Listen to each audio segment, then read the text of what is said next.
When people imagine the brutal arenas of ancient Rome, they usually picture powerful male gladiators standing face to face in the sand. Steel swords shine under the sun. Shields collide with a loud crash. Thousands of spectators shout from the stone seats surrounding the arena. The crowd demands blood. The fighters know only one rule: fight or die. But hidden inside the long history of the Roman games is a story that many people never hear about. Not all gladiators were men.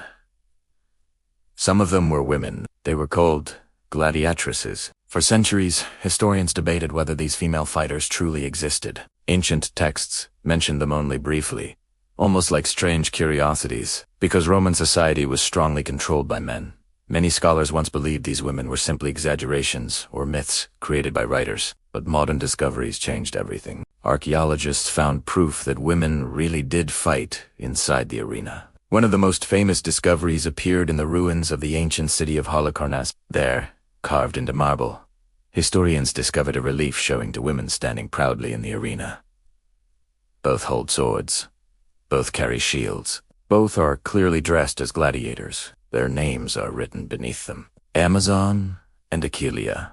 The inscription explains that the two women fought bravely and were granted freedom after their battle. The crowd had admired their courage so much that the fight ended in honor for both of them. This small piece of stone became one of the most powerful proofs that female gladiators were real, but it also raised many questions. Why would women fight in the Roman arena? How did they train? And why would a society that expected women to live quietly inside homes allow them to fight in one of the most violent spectacles in history? To understand this strange story, we must first understand the world of the Roman games. In the powerful city of Rome, entertainment was not like the sports people watch today. The Romans loved spectacle. The larger, louder, and more shocking the event was, the more the crowd enjoyed it. Public games were organized to entertain citizens and demonstrate the power of the empire. These events could last for days or even weeks. Thousands of people traveled from different regions to watch the spectacles. The most famous arena in the empire was the massive Colosseum. This enormous structure could hold around 50,000 spectators. From the highest seats to the lowest rows close to the sand, the entire structure trembled with excitement during the games. The events followed a dramatic schedule. In the morning, trained hunters fought exotic animals brought from distant lands: lions from Africa, bears from the mountains, even elephants. At midday, criminals were executed in public. Some were forced to face animals. Others were killed in staged scenes from famous myths, but the most popular events happened later in the day. This was when the gladiators entered the arena. Gladiators were professional fighters trained to battle with different weapons and armor. Some carried large shields and short swords. Others fought with nets and tridents. Each style of fighter had unique techniques. Many gladiators were slaves or prisoners of war. Others were criminals sentenced to fight as punishment. A few volunteers joined the gladiator schools hoping to earn fame and money. Despite the danger, successful gladiators could become incredibly famous. Crowds admired their courage. Women sometimes fell in love with them. Their names were painted on walls, like modern sports heroes. But the Roman crowd was always hungry for something new. The organizers of the games understood this very well. They knew that unusual spectacles could make the audience even more excited. So they began introducing new and surprising forms of combat: exotic animals, massive battle reenactments, and eventually, female gladiators. At first, the idea shocked many Romans. Women were expected to behave modestly. They were supposed to stay away from public violence. Fighting in an arena seemed completely opposite to the traditional role of Roman women. But the arena was a strange place. Inside its walls, normal rules could disappear. The games were designed to amaze the crowd. If something unusual created excitement, the organizers were willing to try it. Soon, female fighters began appearing in special events. These women trained with weapons, just like male gladiators. They learned how to hold shields, how to strike with swords, and how to survive in the dangerous environment of the arena. Ancient Roman writers noticed these unusual fighters. One Roman poet, Juvenal, wrote about wealthy women secretly learning combat skills. He described noble ladies practicing with wooden swords and dreaming of glory in the arena. Another historian, Cassius recorded that female gladiators appeared in public games during the rule of several emperors. One emperor in particular enjoyed presenting shocking spectacles to the Roman public. His name was Nero. Nero loved dramatic performances and unusual entertainment. During his reign, events sometimes included female fighters battling each other in the arena. For the crowd, this was something completely new. The sight of women fighting with swords created curiosity and excitement. Spectators cheered loudly, amazed by the bravery of these unexpected warriors. But behind the excitement was a harsh reality. The life of a gladiatrix was extremely dangerous. The arena did not forgive mistakes. A single wrong movement could mean death. These women were not simply performing a show. Their battles were real. They faced trained opponents, sharp weapons, and the pressure of thousands of watching eyes. Yet many gladiatrices fought with incredible courage. Some became famous across the empire. Their bravery impressed crowds and earned respect, even in a society that rarely allowed women to display such strength. Still, their lives were far from glamorous. To become a gladiator malior, female, meant entering a brutal training system inside gladiator schools. These schools were strict, disciplined, and often controlled by harsh masters. Inside their walls, ordinary people were transformed into professional fighters. Pain was part of daily life. Training was relentless, and survival required both strength and determination. For the women who entered these schools, the challenge was even greater. They had to prove they could fight just as fiercely as any man in the arena. Some failed, but others succeeded. And when they stepped into the sand of the arena, surrounded by thousands of cheering spectators, they became something extraordinary. Warriors in a world that never expected them to fight. The story of the Gladiatrices was only beginning, because the next step in their journey was the most difficult one of all. The brutal training that transformed them into fighters capable of surviving the deadly games of Rome. Before a woman could step into the arena and face thousands of screaming spectators, she first had to survive a world far more difficult than the arena itself. That world was the gladiator school. In the Roman Empire, gladiators were trained in special institutions called ludus. These schools were strict, disciplined, and often feared places. Inside their walls, ordinary people were turned into professional fighters. The most famous of these schools existed near the great Colosseum in Rome. From the outside, the building looked like a fortress. High walls surrounded the complex so the gladiators could not escape easily. Inside, life followed a strict routine. Training began early in the morning. Gladiators practiced combat techniques for hours. They repeated the same movements again and again until their muscles learned them perfectly. Wooden swords were often used for practice. These were heavier than real swords, forcing the fighters to build strength. If a gladiator could control a heavy wooden weapon, then using a real blade in battle would feel easier. For female gladiators, the Gladiatrices, the training was exactly the same. Roman trainers did not treat them gently, simply because they were women. In the arena, their opponents would not show mercy. So the training masters prepared them for real combat. The trainers were known as lanista. These men controlled the entire school. They were responsible for teaching fighters how to survive and win in the arena. Some lanista were former gladiators themselves. They understood the dangers of combat better than anyone. Their teaching style was strict and sometimes cruel, but their experience could save lives. Each gladiator was trained in a specific fighting style. Some carried large shields and short swords. Others used long spears or tridents.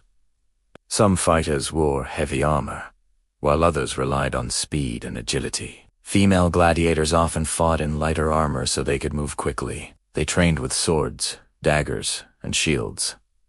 Their movements had to be precise. One mistake could mean death. Daily training included more than just fighting. Gladiators practiced running to build endurance. They lifted heavy weights to strengthen their arms. They learned how to fall safely to avoid fatal injuries. They studied their opponents and practiced defensive movements. Every day was filled with exhausting drills. The diet of gladiators was also carefully controlled. Surprisingly, many gladiators followed a mostly vegetarian diet.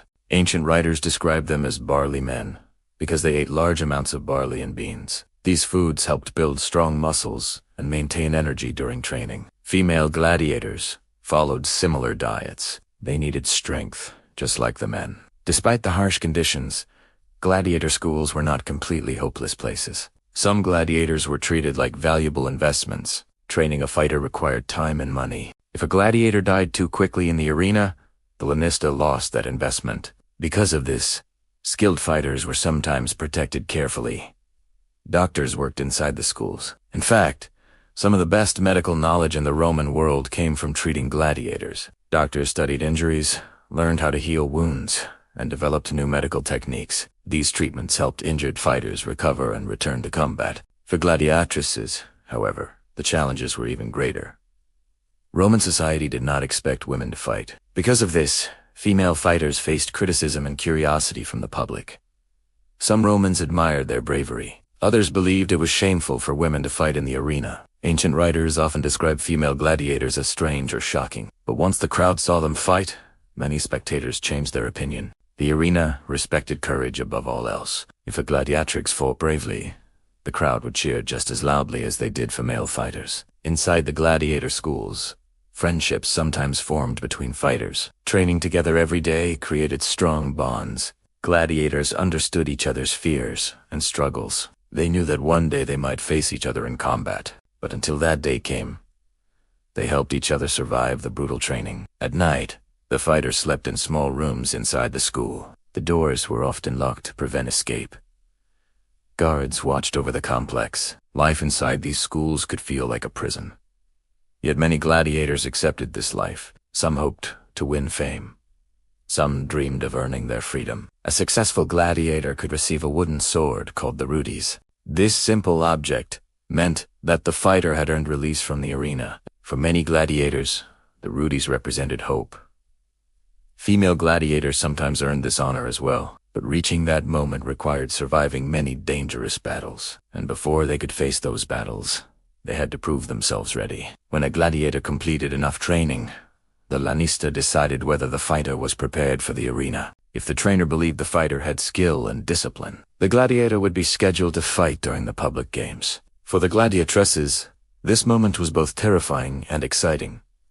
Their training had prepared them for combat, but the arena was something completely different. There, thousands of people would watch every movement. The roar of the crowd could shake even the bravest fighter. Before entering the arena, gladiators waited in dark underground corridors beneath the stadium. These tunnels ran beneath the floors of amphitheaters like the Colosseum. In those quiet tunnels, fighters prepared themselves mentally. Some prayed to the gods. Others sharpened their weapons. Some simply sat in silence, listening to the distant roar of the crowd above. For female gladiators, stepping into the arena meant breaking every expectation society had placed on them. They were about to stand before thousands of people and fight for survival. When the gates finally opened and the sunlight flooded into the tunnel, the fighters walked forward into the sand. The crowd erupted with excitement. Thousands of eyes turned toward the arena floor. In that moment, the gladiatrix was no longer just a woman from a distant province or a slave from a captured city. She was now a warrior, a fighter standing alone beneath the roar of the Roman crowd. And the battle was about to begin. But the arena was more than just combat. It was a stage where bravery could turn a fighter into a legend. Some gladiatrices would soon become famous across the empire. Their victories would inspire stories, carvings, and even admiration from the Roman people. Yet, fame in the arena came with a terrible price, because every victory meant another battle in the future. And every battle meant facing death once again in the sand of Rome. When the gates of the arena finally opened, the gladiators stepped into a world unlike anything else in the Roman Empire. The sand beneath their feet was warm from the sun. Above them, thousands of spectators filled the stone seats of the amphitheater. The crowd shouted, laughed, and argued, waiting for the next fight to begin. For the gladiatrices, this moment was both terrifying and unforgettable. They were about to fight in front of the entire city. In great arenas, such as the Colosseum in Rome, tens of thousands of people gathered to watch the games. The sound of their voices echoed across the arena like thunder. Trumpets announced the beginning of each event. Officials entered the arena first. They checked the weapons and confirmed the rules of the match. Sometimes the emperor himself sat among the spectators, watching the battles from a special seat. Then the fighters appeared. Gladiators marched into the arena wearing their armor and carrying their weapons. They walked slowly around the sand so the crowd could see them clearly. Many historians believe gladiators sometimes saluted the emperor before fighting. The famous phrase often connected with them is, "We who are about to die salute you." Whether these exact words were spoken often or not, the meaning behind them shows the danger the fighters faced. For gladiatrices, the moment of entering the arena carried an extra shock for the audience. Women in armor were a rare sight in Roman society. Many spectators leaned forward with curiosity. Some laughed with disbelief. Others watched silently, wondering whether these female fighters could truly survive in combat. But once the battle began, those doubts often disappeared. Gladiatrices were trained fighters. They knew how to move, to strike, and how to defend themselves. Some carried small shields and short swords, similar to those used by male gladiators. Others fought with lighter armor, relying on speed and agility rather than heavy protection. The fight usually began slowly. The two opponents circled each other carefully, watching for any weakness. Every movement mattered. If one fighter attacked too quickly, the opponent could counter with a deadly strike. If one fighter moved too slowly, the crowd might grow impatient. Roman spectators loved skillful combat. They cheered when a fighter performed a clever maneuver or narrowly avoided a deadly blow. Sometimes the crowd even shouted advice to the fighters, telling them where to attack or when to defend. The atmosphere was intense. Dust rose from the sand as the fighters moved. Metal clashed as swords struck shields. Sweat and blood mixed with the sand beneath their feet. Female gladiators fought with the same determination as the men. Many ancient writers were surprised by their bravery. One Roman historian, Cassius Dio, recorded that female fighters appeared during grand spectacles organized by emperors. Another writer, Suetonius, mentioned that women sometimes fought not only other gladiators, but also wild animals during special events. These unusual performances amazed the Roman audience. The crowd loved surprises, and female fighters certainly provided them. Some gladiatrices even became famous. Their names spread among spectators who admired their courage and skill. Just like male gladiators, they could gain loyal fans who cheered for them during every appearance. Gladiators who fought well could receive rewards. They might earn money, gifts, or even their freedom. Victorious fighters sometimes received the wooden sword known as the rudes, which meant they no longer had to fight in the arena. For a gladiatrix, earning the rudes meant escaping the dangerous life of the arena forever. But reaching that moment was extremely difficult. Every victory meant surviving another deadly fight, and every fight carried the possibility of death. Roman gladiator battles did not always end with one fighter dying. Many matches ended when one gladiator was injured or exhausted. At that moment, the defeated fighter could raise a hand and ask for mercy. The decision often belonged to the organizer of the games or the emperor himself. But the crowd also influenced the outcome. If spectators admired the courage of the defeated fighter, they might shout for mercy. If the crowd demanded death, the defeated gladiator might not survive. For female fighters, this moment could be especially dramatic. The audience watched closely to see whether these unusual warriors would show the same courage expected from male gladiators.